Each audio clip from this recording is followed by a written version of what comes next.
Lucas capítulo 24, la resurrección de Cristo. La palabra del Señor dice: el primer día de la semana, muy de mañana, vinieron al sepulcro, trayendo las especias aromáticas que habían preparado y algunas otras mujeres con ellas. Y hallaron removida la piedra del sepulcro. Y entrando, no hallaron el cuerpo del Señor Jesús. Aconteció que estando ellas perplejas por esto, y aquí se pararon junto a ellas dos varones de vestiduras resplandecientes. Vemos bien, aparecieron dos ángeles a la par de ellas. Y como tuvieron temor y bajaron el rostro a tierra, les dijeron, o sea, se inclinaron, les dijeron: ¿por qué buscáis entre muertos al que vive? No está aquí, sino que ha resucitado. Acordaos de lo que os habló cuando aún estaba en Galilea, diciendo: es necesario que el Hijo del Hombre sea entregado en manos de hombres pecadores, y que sea crucificado y resucite al tercer día. Entonces ellas se acordaron de sus palabras, y volviendo del sepulcro, dieron nuevas de todas estas cosas a los 11 y a todos los demás. Eran María Magdalena y Juana y María, madre de Jacobo, y las demás con ellas, quienes dijeron estas cosas a los apóstoles. Mas a ellos les parecía locura, oigamos bien, mas a ellos les parecía locura las palabras de ellas, y no las creían. Pero levantándose Pedro, corrió al sepulcro, y cuando miró dentro, vio los lienzos solos, y se fue a casa maravillándose de lo que había sucedido. Amén. Oremos. Padre, en el nombre de Jesús, te damos gracias en esta tarde. Gracias por este tiempo, Espíritu Santo. Gracias por este domingo. Porque tú eres Dios grande, Dios de misericordia, Dios de amor. Tú eres el que levanta a los muertos. Tú eres el que da vida, Señor de los ejércitos, aquel que no lo tiene. Tú eres el que sana a los enfermos. Eres el que levanta, Padre de la gloria, al que ha caído. Y en esta hora, Espíritu de Dios, presentamos tu palabra, presentamos este tiempo en tus manos. Espíritu Santo, tráenos una palabra revelada del trono para que nos levantemos y seamos edificados espiritualmente. Hoy celebramos el tiempo de resurrección de Cristo, porque Cristo murió, fue crucificado, pero al tercer día resucitó de entre los muertos, porque tú lo levantaste, Espíritu Santo. En esta hora te damos la bienvenida en esta tarde, que tomes control de este tiempo, en el nombre de Jesús. Amén y amén. Entonces aquí podemos ver el relato de Lucas. Lucas es el escritor del Evangelio, de lo cual él anduvo prácticamente siguiendo la pista al ministerio de Cristo. Lucas no fue uno de los 12. Lucas era uno de los que andaban ahí cerca.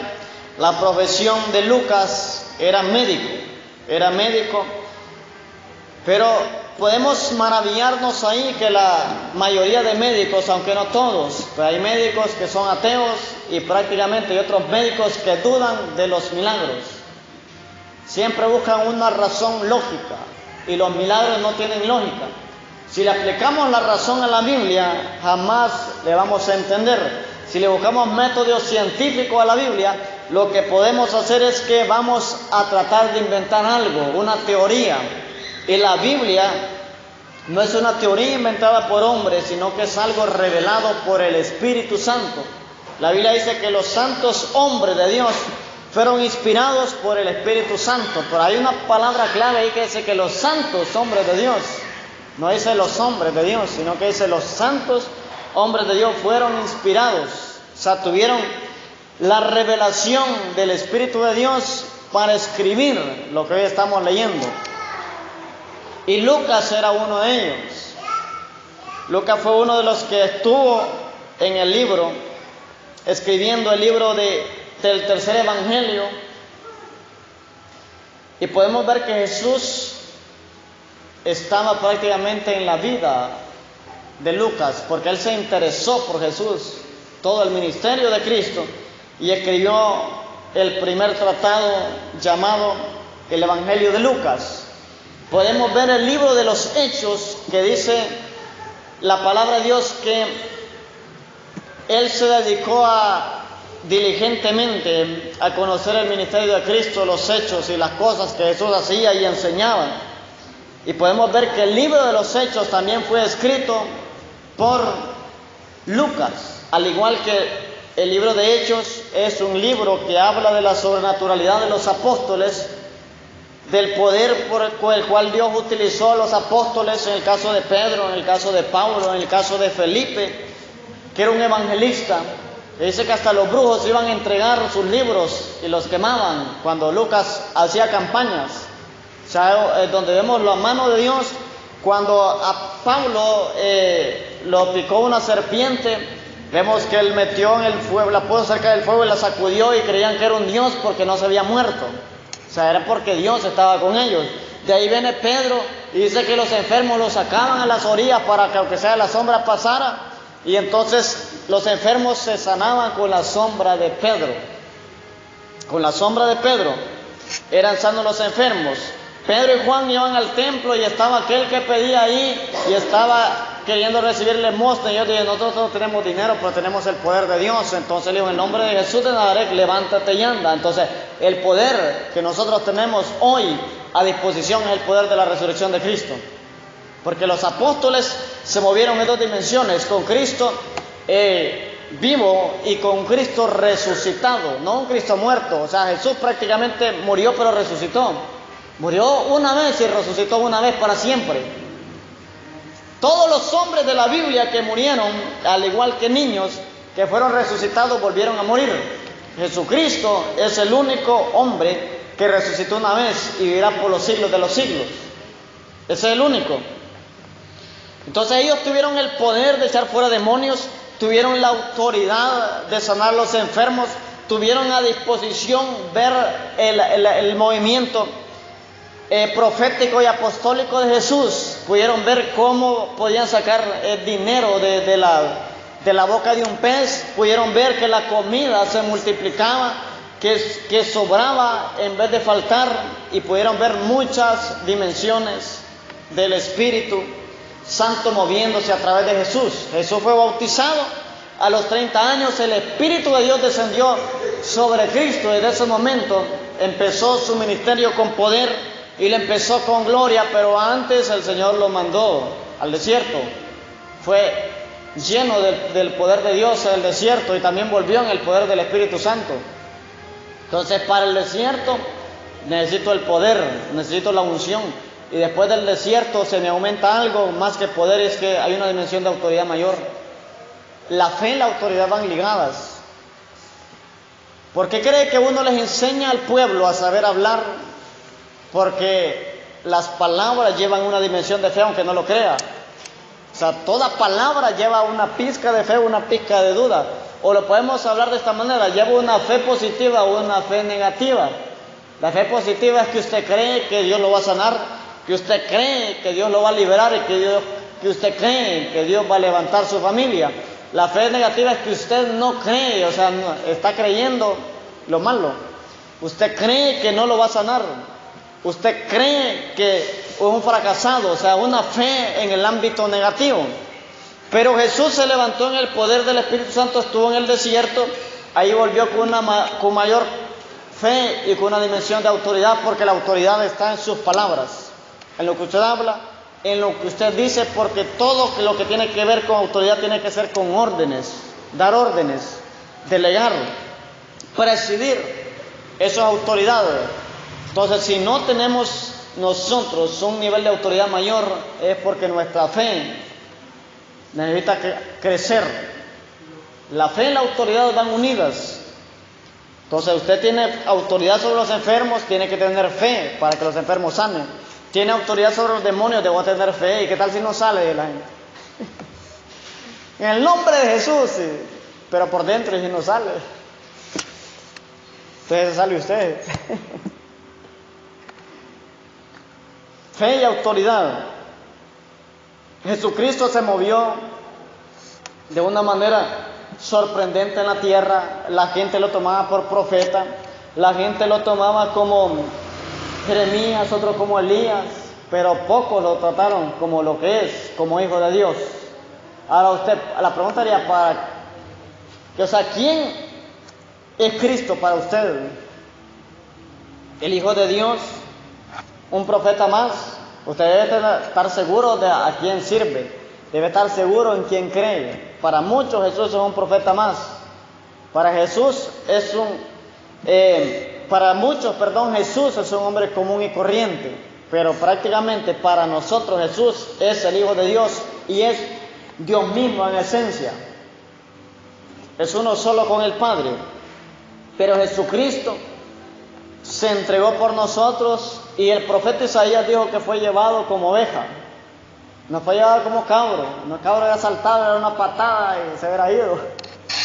La oveja es el animal, un animal que no se defiende. O sea, si usted lo lleva, lo puede llevar a matar y ahí va detrás de usted. Aunque sea a matar lo que van. Sin necesidad que lo engañe. Por ejemplo, los animales como las gallinas o le tiran maíz y los agarran. Pero la oveja no, la oveja por donde lo lleve, por ahí agarra. Entonces Jesús tipificaba el cordero pascual, el cordero que iba a ser sacrificado, el cordero que iba a ser entregado, el último sacrificio, que hoy no necesitamos más sacrificios porque ya fue entregado. Jesús se presentó como sacerdote y se presentó como sacrificio, se presentó como sacerdote ante Dios Padre a pedir perdón por nuestros pecados y él mismo fue sacrificio porque es el único que tenía inocencia, no tenía pecado y es el único que el Padre le iba a recibir, iba a ser acepto para Dios Padre. Pero Jesús quiere que la iglesia entienda que el poder de la resurrección se recibe a través del arrepentimiento, porque para moverse en el poder del Espíritu Santo, primero necesitamos arrepentirnos de todo corazón y volvernos a Dios. Porque si usted no está conectado a Dios, entonces el poder suyo es en vano. El poder suyo que Dios le ha otorgado, si se desconecta de la fuente, se puede leudar. Por eso la Biblia dice que un poco de levadura va a leudar toda la masa. Entonces nuestro cuerpo, nuestra mente debe estar en completa santificación. Entonces Lucas 24 nos relata la resurrección de Cristo. En primer lugar dice que el primer día de la semana, ¿cuál es el primer día de la semana? Es el domingo. El domingo, muy de mañana, dicen, vinieron al sepulcro, oiga, muy de mañana, vinieron al sepulcro, o sea, el domingo, llegaron y le llevaban especias aromáticas que habían preparado y algunas otras mujeres con ellas. Quienes descubrieron la resurrección de Jesús fueron las mujeres. Pero llevaban algo, especias aromáticas llevaban.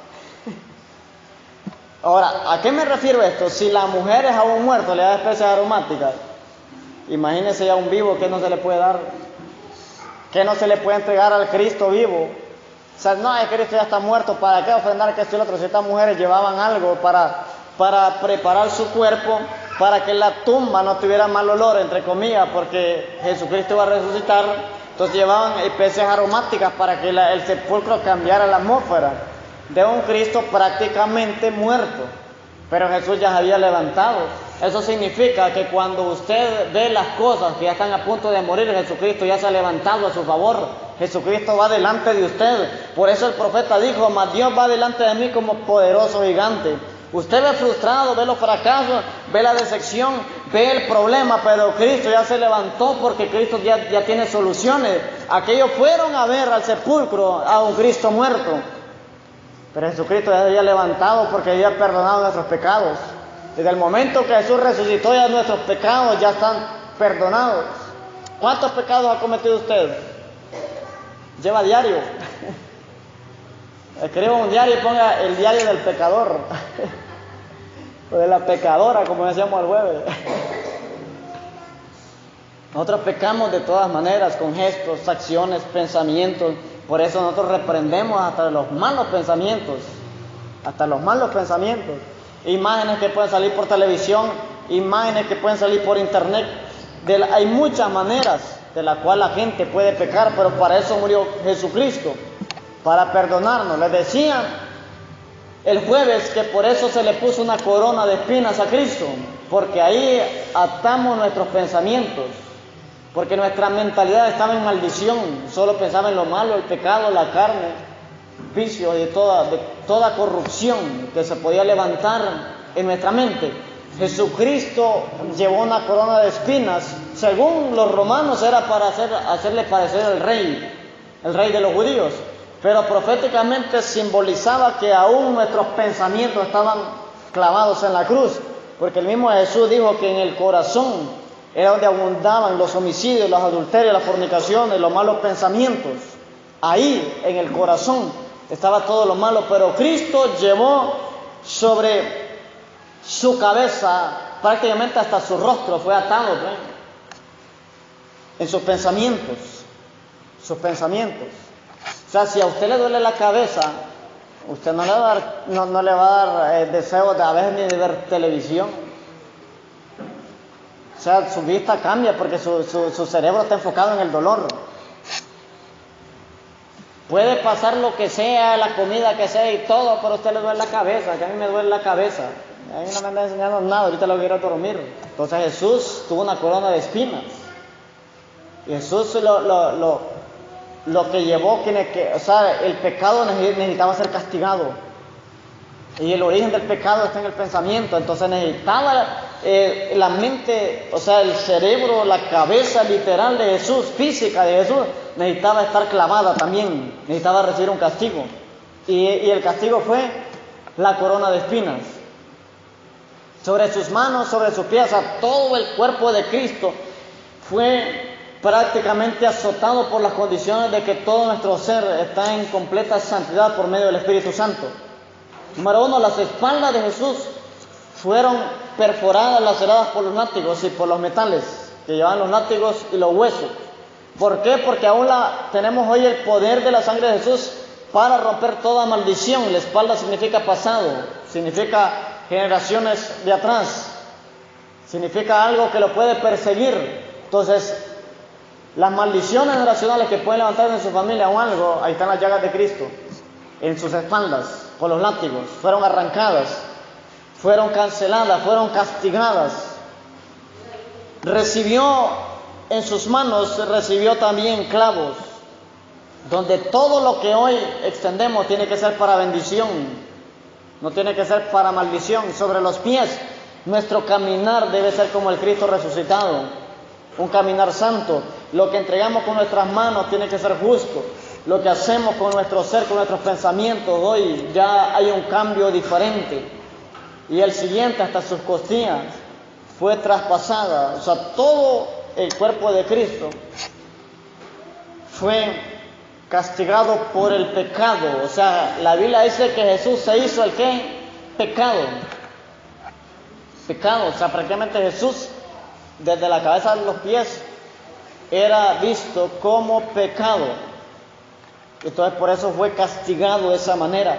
Los pecados suyos, los pecados míos, los pecados del vecino, de la vecina, los pecados de sus vecinos, los pecados de sus hijos, los pecados de sus nietos, los pecados de sus antepasados, fueron llevados en la cruz del Calvario. Ahí fueron llevados, clavados, crucificados. Pero tenemos perdón para con Dios. Y lo importante de la muerte de Jesús no es que Él murió, sino que Él resucitó, porque si Jesús no resucita, entonces en vano hubiera sido su muerte. La muerte de Jesús es válida por la resurrección, y por la resurrección existe la iglesia de Cristo a nivel mundial. La iglesia de Cristo nació a través de la lanza que tomó, porque Él quería una iglesia sin mancha, sin arruga y sin mácula. Entonces las mujeres llegaron, ofrecieron especias a nadie porque no hallaron nada, y lo que vieron fue que piedra estaba removida, versículo 2, y era removida la piedra del sepulcro, y esa piedra no la podía mover nadie fácilmente, porque era una roca muy grande que tapaba la entrada, y la piedra la hallaron removida, y entrando no hallaron el cuerpo del Señor Jesús.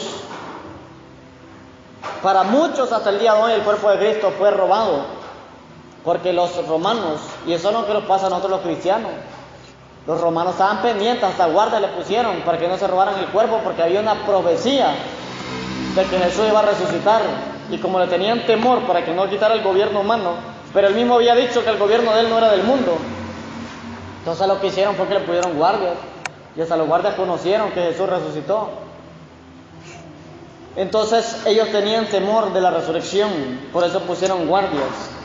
Y los romanos se creyeron, porque si no hubieran creído no hubieran puesto guardias. Y los discípulos no creían. Para los discípulos, los apóstoles, ya Jesús ya estaba muerto. Ya nunca iban a volver a ver a su maestro. Jesucristo murió, pero se olvidaron de las profecías que le había dado, de la palabra que le había dado. 4. Aconteció que estando ellas perplejas por esto, y aquí se pararon junto a ellas 2 varones con vestiduras resplandecientes. Por eso donde Cristo está, algo va a pasar, dijo alguien. Aquí hubieron 2 ángeles, 2 hombres presenciables, dando a conocer la resurrección de Cristo. Estaban presenciando que gente iba a llegar para decirle que Cristo no estaba muerto. Entonces las mujeres dice que tuvieron temor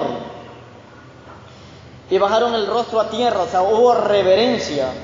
Ellos se inclinaron, al igual que usted cuando siente la presencia de Dios se pone a tierra, no se pone a platicar, no se pone a masticar chicles, no saca su celular, sino que siente que la unción empieza, entonces ya empieza, aparta la silla y se inclina, rostro a tierra, haciendo reverencia que el poder del Espíritu Santo está aquí en este lugar.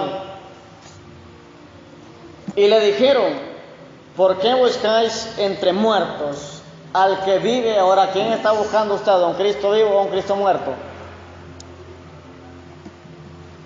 Según su fe, así va a ser al Cristo que ha estado sirviendo o ha estado buscando. Nosotros debemos de seguir y servir a un Cristo vivo, un Cristo que levanta, un Cristo que sana, un Cristo que restaura. Y ellos dijeron: no está aquí, sino que ha resucitado. Pero les digo estas palabras: acordaos de lo que os habló cuando aún estaba en Galilea. O sea, les trajo a memoria los ángeles, y no el Espíritu Santo, sino que los ángeles les dijeron que se acordaran de lo que él les había hablado, hasta le había olvidado. Ahora, ¿cuánta palabra profética se le ha olvidado a usted? Y usted debe recordarla, porque el que no recuerda una promesa del Señor prácticamente no puede reclamarla. Y el que no reclama no recibe o no obtiene, porque hay profecías o hay promesas que Dios ha soltado que usted debe de pedírselas a Dios, debe de reclamárselas a Dios, debe decirles dispuesto. Pero porque hay gente que no reclama nada, porque no está haciendo nada. Y toda promesa requiere una acción. Que usted le puede dar muchas profecías, pero si usted no hace nada, no, jamás va a recibir algo. Toda palabra profética es condicional. Toda profecía lleva sus condiciones y debemos de hacer algo para que se cumpla. Jesús entregó su cuerpo y se cumplió lo que él dijo, porque lo entregó,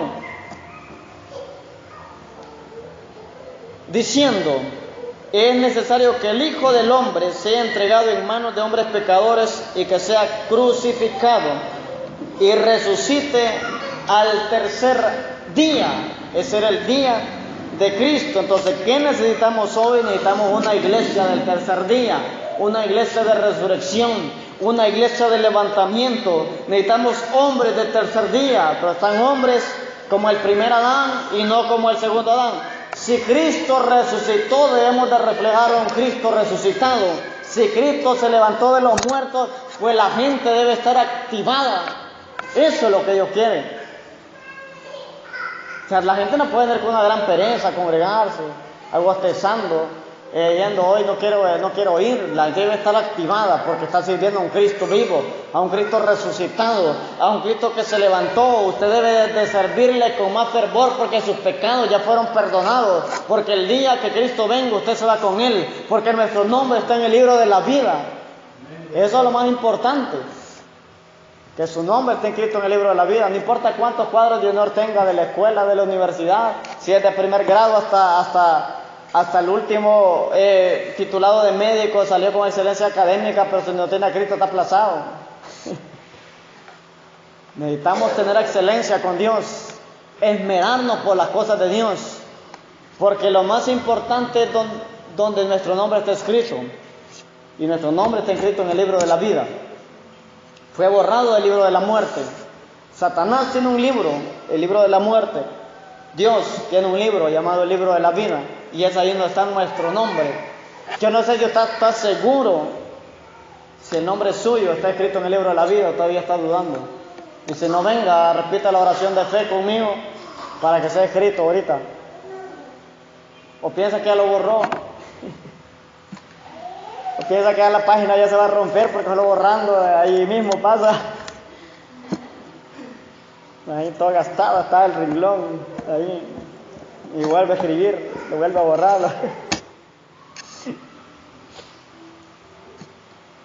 Entonces ahí está nuestro nombre, escrito en el libro de la vida. El versículo 8 dice: entonces ellas se acordaron de sus palabras hasta que se las recordaron el tercer día. Hay cosas en la vida que suceden y hemos sido advertidos. Y hasta que miramos los resultados o alguien nos dice, nos empezamos bien a gozar o a lamentar. En este caso, para estas mujeres era un gozo de que las palabras que Jesús dijo se las recordaron y vieron el resultado. Pero hay muchas veces que hay palabras de advertencia y cuando vemos la situación dice: yo me había advertido y no hice caso. Ya sea por predicación, por palabra de sabiduría, por profecía, cualquier palabra, pero debemos tener en cuenta, decir: Espíritu Santo, recuérdame toda palabra que tú me has dado. Si es una palabra negativa, pues se queda cancelado en el nombre de Jesús. Y si es una palabra de ataque o algo, usted tome autoridad, pero prepárese orando.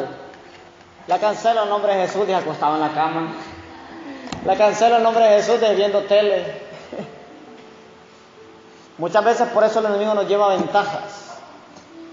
Dios nos dice algo, nos advierte algo sobre la familia, sobre los hijos, sobre enfermedades o algo que ha de venir, pero es para que nos preparemos en oración, para que las cancelemos en el nombre de Jesús. Jesús jamás va a querer que le pase algo malo a un hijo de Él, pero sí le advierte porque lo prepara, porque la Biblia, el apóstol Pedro dijo que el diablo anda como león rugiente buscando a quien devorar, y quien conoce todas las cosas se las advierte y se las lleva adelantadas. Por eso una persona con revelación es alguien que va adelantado a los acontecimientos, sean buenos o sean malos, va adelantado. Y nuestro deber es orar siempre por las bendiciones y cancelar toda palabra que venga a dañar nuestra vida o nuestra salud. Yo recuerdo una vez que le dije a mi mamá: mire que yo me miré las piernas un montón de ronchas, un montón de sarpullido, como alergia. Pero yo me miraba así, me miraba todo lleno de ronchas. Y en eso, cabrón, viendo cosas. Pero no me miraba nada, pues estaba con salud. Y yo no cancelé, ni dije, ni oré, ni nada. Yo todo lo que enseño y predico es por experiencia, pues. Ya a las 2 semanas estaba con chikungunya. Andaba todo lleno de ronchas, todo solo en la cara no me salieron, del cuello, todo el cuerpo. Y ahí me quedé viendo las piernas igualitas como me las vi semanas antes. Entonces pero nosotros mira que veo esto, veo lo otro, lo recibo en el nombre de Jesús, pero ahí no quedamos con lo recibo en el nombre de Jesús, o lo cancelo en el nombre de Jesús, pero ahora sigamos orando para que se acelere. Todas las cosas llevan el tiempo de Dios, pero la oración las acelera. La oración las acelera porque Dios ve el anhelo y ve la fe que tenemos. Si oramos por lo que queremos, pues lo recibiremos. Si dejamos de orar por lo que queremos, pues se tardará. Aunque venga, se puede tardar. Entonces todas las cosas llegan al tiempo de Dios, correcto. Pero si oramos, pues Dios acelera y también llegan los tiempos de Dios acelerados. Quienes adelantamos el proceso, pues nos retrasamos, somos nosotros. Pero si Dios ve la insistencia, es como cuando usted tiene un hijo. Tal vez usted le va a comprar algo y todo, pero tanto es la necesidad que usted lo termina comprando. Ahora, ¿era el tiempo de dárselo o no? Bien que el tiempo de Dios es perfecto. Pero, por ejemplo, si su hijo le pide algo, pero deja de neciarle, y usted le dice, no, en la tarde, pero si su hijo se le olvida, no se lo da. Se ahorró ese dinero. O sea, hablo de cuando Dios no ha prometido algo, porque Dios promete algo, lo cumple. Me refiero cuando usted pide, pero Dios no se lo ha dado, sino que son las peticiones suyas. Entonces su hijo le dice, dame tal cosa, en la tarde te lo compro, pero si a su hijo se le olvida, no se lo vuelve a pedir, estoy seguro que usted no se lo da. Dios a veces lo hace, pero ¿por qué? No porque es tacaño, sino porque Él quiere comunión con nosotros y que veamos su mano contestándonos. Y por eso resucitó para darnos bendiciones que nos dan vida eterna y nos dan acceso a otras cosas aquí en la tierra. Pero dice que volvieron al sepulcro estas mujeres. Dice, volviendo al sepulcro, dieron nuevas de todas estas cosas a los 11. Judas lastimosamente ya se había ahorcado, ya se había estallado su cuerpo, y a todos los demás. Aquí aparecen el nombre de las mujeres en el versículo 10. María Magdalena era Juana, María la madre de Jacobo y las demás que andaban con ellas. Mas a ellos, dice aquí, les parecía locura las palabras de ella y no las creían, a pesar que ya se las habían declarado. Y Dios se revelaba más a los 12 que a las mujeres, pero las mujeres creyeron de lo que escucharon después, y los que andaban más cerca de Jesús dudaron, no creyeron. Y el versículo 12 dice, pero levantándose Pedro, corrió al sepulcro, y cuando miró dentro, vio los lienzos solos, y se fue a casa maravillándose de lo que había sucedido. Oigan bien, ¿quién salió corriendo? Llevan la lectura. Judas, vaya. Dice que salió corriendo Pedro. Cuando le dijeron salió corriendo, pero ahora, ¿por qué Dios usaba a Pedro? Vemos que Pedro era atrevido para todo. Pedro fue el que salió de la barca y salió de su comodidad y caminó sobre el agua. Podemos ver a Pedro que cuando querían apresar a Jesús no anduvo con misericordia, sino que sacó su espada y le cortó la oreja a un hombre. Y podemos ver que cuando le dijeron Jesucristo ha resucitado, no está en el sepulcro, salió corriendo a ver si era cierto. Entonces podemos ver que había un Pedro atrevido. Y en el libro de Hechos, con el poder del Espíritu Santo, fue más atrevido todavía. Si una persona es así, naturalmente, imagínense espiritualmente, si Dios saca del anonimato lo que no es, o a lo tímido, imagínense a alguien que ya tenga esta convicción, ¿qué más resultados puede dar? El problema es que nosotros creemos en el Cristo, pero profesamos un Cristo vivo, un Cristo resucitado, pero caminamos como un Cristo muerto. O sea, nuestras actuaciones son como de Cristo muerto.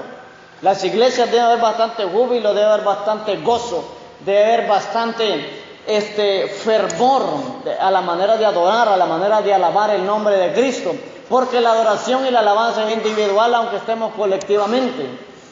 O sea, eso va a iniciar de ustedes. Mire, si miro que aquel salta, voy a saltar yo, porque a mí me da pena saltar solo.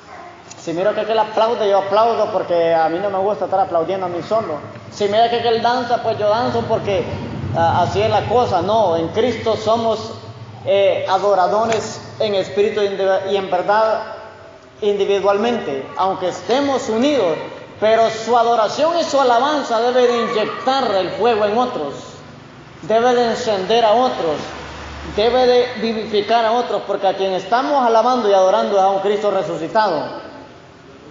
O sea, Jesús está entendiendo sus pensamientos. Jesús sabe si está viendo su reloj, si quiere ver su celular, si está viendo si viene el bus.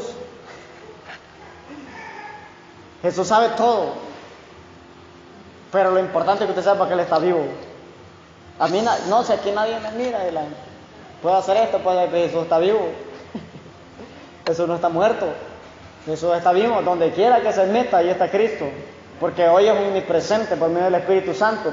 Jesucristo está en todo lugar, en la casa. Si usted se mete debajo de la cama, ahí está su presencia. Si usted sube a la terraza, ahí está su presencia. Si mete al sótano, ahí está su presencia. Si cierra la puerta, dice que Jesús aún resucitado, dice que traspasó las paredes y se asustaron aquellos. Entonces hoy estamos en la misma dimensión, el Espíritu Santo está sobre usted. Si se arropa también, ahí está. Mientras usted se baña, ahí está la presencia de Dios. Ahí está Cristo. Pero cuando es un adorador, cuando alaba su nombre, aunque cante desafinado, ahí está Cristo. O sea, con todo lo que hagamos para Dios, ahí está Cristo. O sea, si nosotros honramos a Dios, lo que sea, si estamos orando por un enfermo, ahí está la presencia del Espíritu Santo. Si estamos aconsejando a alguien, ahí está la presencia de Dios. Pero a veces nosotros hacemos las cosas tan rutinarias o naturales que nos olvidamos de su presencia, que es lo más importante. Porque Cristo resucitó para estar con nosotros todos los días, no de vez en cuando. No los días que hay culto, no los días de enseñanza, sino todos los días.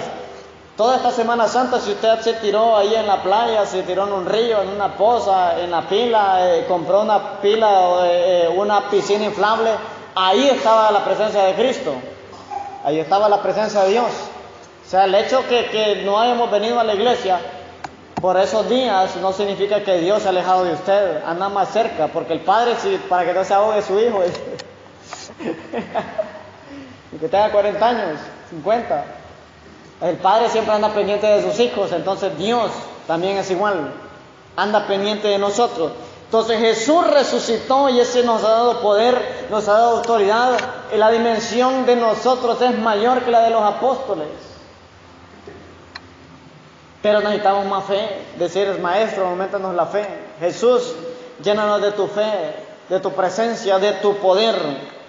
Seamos como Pedro, levantémonos al encuentro del Cristo resucitado, no del Cristo muerto. No es que va a resucitar cada año, nada, pero es un recordatorio que Él venció la muerte. Es un recordatorio que Él venció el pecado. Los clavos no detuvieron a Jesús. La muerte, la tumba no detuvo a Jesús, ni los lienzos, porque Pedro fue a dar los lienzos tirados y fue maravillado.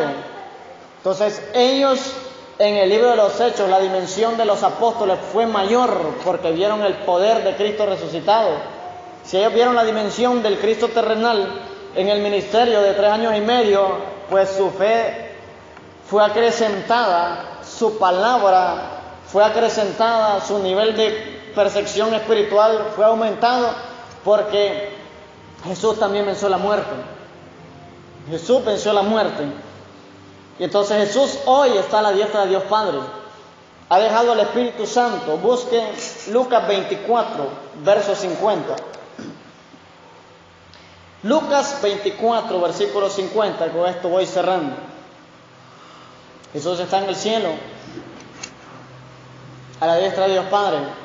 Y está así como usted, igual que mí, pero sin pecado, en espíritu, en alma y en cuerpo, porque Él resucitó completo.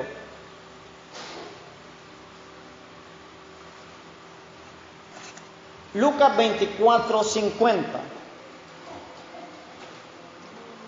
Dice la Biblia, y lo sacó fuera hasta Betania, y alzando sus manos, los bendijo. Vemos bien, hasta bendijo a su pueblo, a los discípulos. Y aconteció que bendiciéndolos, se separó de ellos. Y fue llevado arriba, ¿a dónde? Al cielo. Ellos, después de haberle adorado, oigan bien, ellos nunca alcanzaban de adorar. Ellos, después de haberle adorado, volvieron a Jerusalén con gran gozo. Yo no sé, que me siento triste, pero estos adoraron antes de ir con gran gozo. Estos adoraron para tener el gozo del Señor. Y estaban siempre donde. Imagínense, y estaban siempre en el templo. ¿El qué estaban haciendo? Alabando y bendiciendo a Dios. Eso es lo que estaban haciendo. Entonces, eso es lo que debemos hacer nosotros. En primer lugar, debemos adorar para que el gozo del Señor esté en nosotros perpetuamente. Debemos de estar en el templo, en la casa de Dios, alabar y bendiciendo a Dios, porque Cristo resucitó, porque aquel que murió se entregó por mis pecados, se entregó por las enfermedades, se entregó por todas las dolencias, ascendió al cielo, pero antes de ascender también bendijo a los discípulos, y los discípulos son nuestros antecesores. por los discípulos, por el precio de ellos que ya murieron. Nosotros estamos como iglesia de Cristo en esta tarde. Por ellos estamos aquí. Jesucristo oró por nosotros en San Juan 17. Él ya tenía preparado la iglesia del Señor. Busque Mateo 28. Desde el momento de su resurrección, Jesús prometió no abandonarlo, no dejarlo, sino estar con usted, estar conmigo siempre. Mateo 28.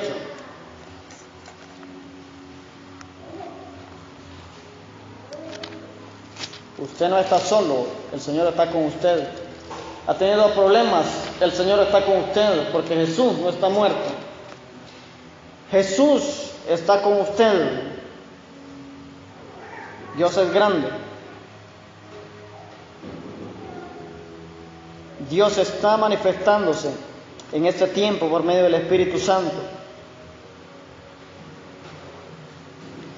Mateo 28.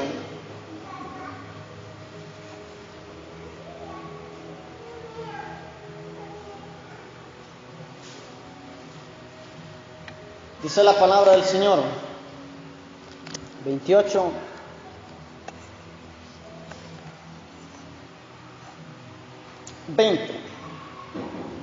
Vamos a leer desde el 19.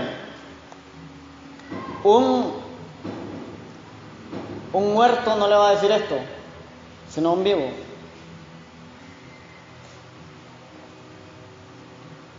Dice, por tanto, id y hacer discípulos a todas las naciones, bautizándolos en el nombre del Padre y del Hijo y del Espíritu Santo, enseñándoles que guarden todas las cosas que os he mandado, y he aquí, yo estoy con vosotros todos los días hasta el fin del mundo. Amén. Aquí habla de que Él va a estar. Ahora solo falta que el enemigo quiera ponerlos duda, igual que aquellos. Aquellos dudaban que Jesucristo había resucitado, habiéndoles dicho. Y a veces nos pasa lo mismo. A veces dudamos que Dios está con nosotros y ya dijo que va a estar con nosotros todos los días. El último, San Juan 17.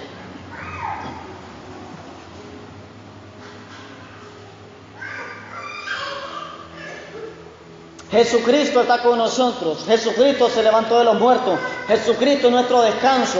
Él es nuestro reposo. Él es nuestro libertador y nuestro sanador. San Juan capítulo 17. Aquí está la oración por usted, la oración que hizo por mí. Dios sabe su pasado, conoce su presente, pero también sabe su futuro. Nuestro deber es alinearnos día a día con el propósito de Dios, haciendo su voluntad. San Juan capítulo 17, versículo 20. Dice la palabra del Señor, verso 20. Dijo Jesús, mas no ruego solamente por estos, sino también por los que han de creer en mí por la palabra de ellos, para que todos sean uno, como tú, oh Padre, en mí y yo en ti, que también ellos sean uno en nosotros, para que el mundo crea que tú me enviaste. Amén. Aquí nos habla de la presencia de Dios en esa oración. Padre e Hijo son uno, así que Él rogó por dos cosas. Número uno, por crecimiento. A los discípulos les dijo, hagan más discípulos, pero les dijo que Él iba a estar con ellos cuando hagamos la voluntad de Dios, veremos esos resultados. Número dos, les dijo que Él pedía por ellos y por los que habían de creer en la palabra de ellos. En esa palabra caemos nosotros. Y también habla de la unidad, que se tiene poco. Habla de que seamos uno, así como Padre, Hijo y Espíritu Santo son uno. Entonces, si a veces nos cuesta ser uno con Dios, imagínense con las personas, pero el que ama a Dios va a amar a su prójimo. El que no ama a Dios, pues es que no lo ha conocido, dijo el mismo apóstol. Pero hoy tenemos la noticia de que Cristo resucitó, tenemos la noticia de que Cristo está vivo, tenemos la noticia de que Cristo está a la diestra de Dios Padre, pero su presencia está aquí con nosotros en la tierra. Así que no debemos temer el mal nocturno, no debemos temer las enfermedades, no debemos temer nosotros a ninguna oposición de los infiernos, sino que debemos tener seguridad en la resurrección de Cristo. Póngase de pie en esta tarde. Debemos celebrar el gozo de la resurrección. Jesucristo no lo tuvieron los clavos, ni en sus pies, ni en sus manos. No lo detuvo la tumba, no lo detuvo el sudario, no lo detuvieron los lienzos, no lo detuvieron los 2 guardias que tenía a disposición la tumba. Porque cuando el Espíritu Santo dice que te voy a levantar, es porque Él lo levanta sin importar quién quiere impedir su levantamiento. Por eso Dios quiere que usted se levante no en el Cristo muerto, sino en un Cristo resucitado con poder y con gloria, porque Él es su maestro, Él es su mentor, y Él va a estar con ustedes todos los días hasta el fin del mundo. Por eso Cristo resucitó, para darnos la misma resurrección y tener vida en abundancia en esta tierra y tener vida eterna en el cielo.